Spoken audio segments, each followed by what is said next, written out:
Thank you very much, Mr. Chairman. Mr. Paatel, welcome. It's great to see you again. I enjoyed our conversation in my office a while back. Let me ask you this. Is it appropriate for the Federal Bureau of Investigation to attempt to recruit spies or informants into religious institutions in this country, particularly Catholic parishes? Is that appropriate? I don't believe so, Senator.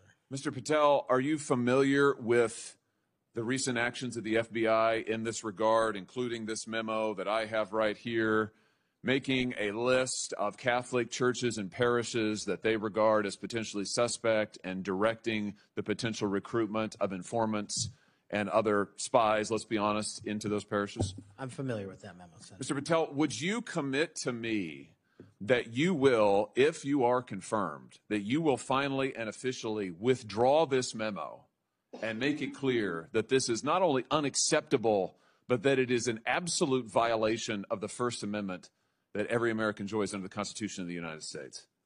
If I'm confirmed, Senator, yes. Will you also commit to me that you will conduct an investigation and find out who wrote this memo, who spread this memo, the field offices involved in this memo? Because I can tell you, we've had your predecessor sit right where you're sitting, and he has repeatedly lied to, there's no other word for it, lied to this committee. He told us initially that it didn't happen, that the FBI didn't make any list of churches. That's not true. We have it. A whistleblower brought forward the list for us. He said then that only one field office had worked on it. Turns out we know from another whistleblower, multiple field offices worked on it. He said that it was never posted on the internal system. It turns out it was. We believe it's still in effect. Will you find out who was involved in this gross abuse of Americans' First Amendment rights?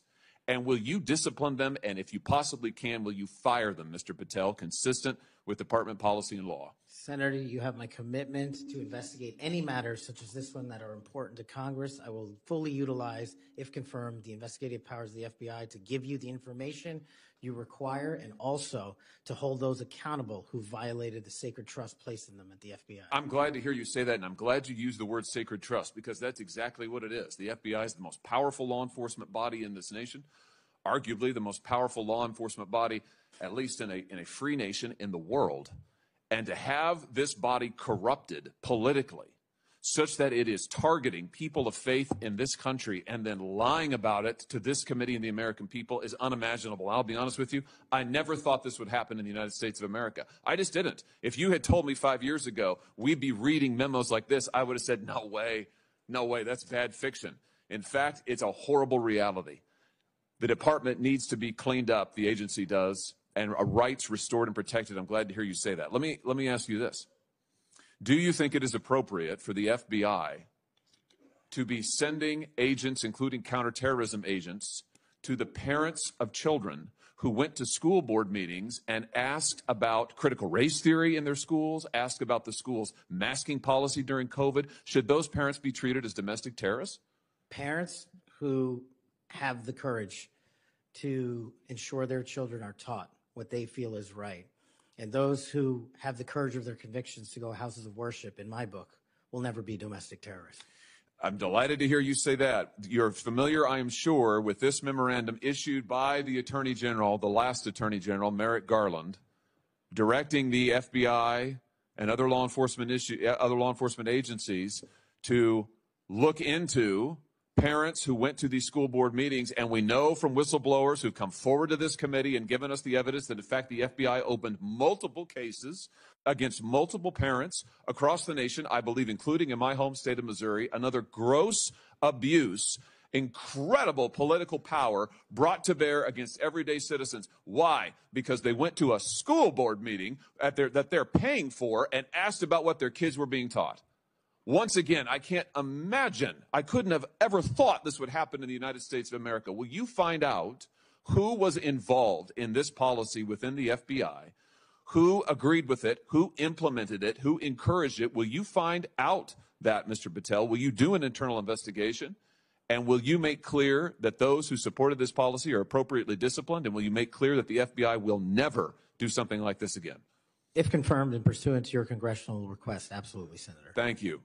Let me ask you this. Do you think it's appropriate for the FBI to target people of faith particularly those who hold pro-life convictions, do you think it's appropriate for the FBI to single out and target people of faith in order to discourage the exercise of their First Amendment rights? There can never be a targeting by law enforcement just based on their people's faiths. And yet, under this last administration, the FBI and DOJ together brought numerous prosecutions under the FACE Act for nonviolent protests. President Trump has recently pardoned some of these folks, but it also includes individuals like Mark Houck from Philadelphia region, from Pennsylvania, who had an FBI SWAT team arrive at his door in the early hours of the morning, armed, of course, terrorizing him and his children, took him into custody.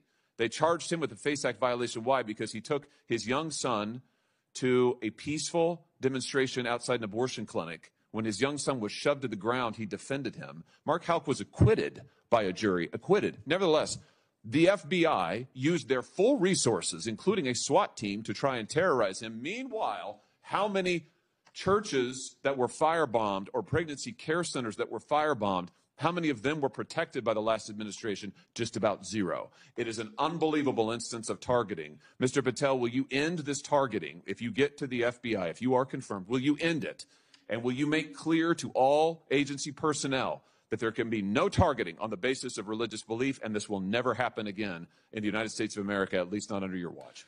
Senator, if confirmed, and it speaks to an issue we were talking about earlier, there will be no such targeting if I'm confirmed as FBI director. And the resources of the FBI, which are funded by the American taxpayer dollars, in the 7 minutes that you and I have been talking about, 2 people have died from fentanyl overdoses. 1 person has been shot to death in this country, and 3 people have been raped. The resources of the FBI will go to that mission set and that mission set alone, because America deserves a better brand of justice, and I'm going to give it to them. Fantastic. Here's my last question for you. Do you think it's appropriate for the FBI to try and pressure the largest technology corporations in the world, the most powerful corporations in the world, the social media companies? Do you think it's appropriate for the FBI to pressure them to censor the political speech of everyday American citizens to try and violate the First Amendment? Is that appropriate, do you think, Mr. Paatel? No, Senator. Will you put an end to this, Mr. Paatel, if you are confirmed at the FBI? Senator, if confirmed, I will work with Congress to expose any corrupt activities the FBI has participated in, especially involved in the censorship of free speech. Because we know from the court cases that have been brought across this country, and we know from the voluminous factual finding that was done, and it's in the record, that the FBI and other agencies of this government under the last administration pressured, coerced these social media companies to censor speech of everyday Americans on a range of issues, from the Hunter Biden laptop to COVID, to the Dobbs decision, you name it. They tried to censor them. The Constitution doesn't permit the government to do it. The FBI tried to get the social media companies to do it. Will you end this practice, Mr. Paatel, once and for all? Senator, I will always follow the law. Thank you. Thank you. Thank you, Mr. Chairman. Senator Blumenthal is next. I want to say when he's done, so let's see, the 30-minute break would make it about 12:25 or something. I expect you to be back here on time, and I'm going to have Senator Lee. I'm going to go open the Senate up now. Will you chair for me? Okay, thank you. Senator Blumenthal.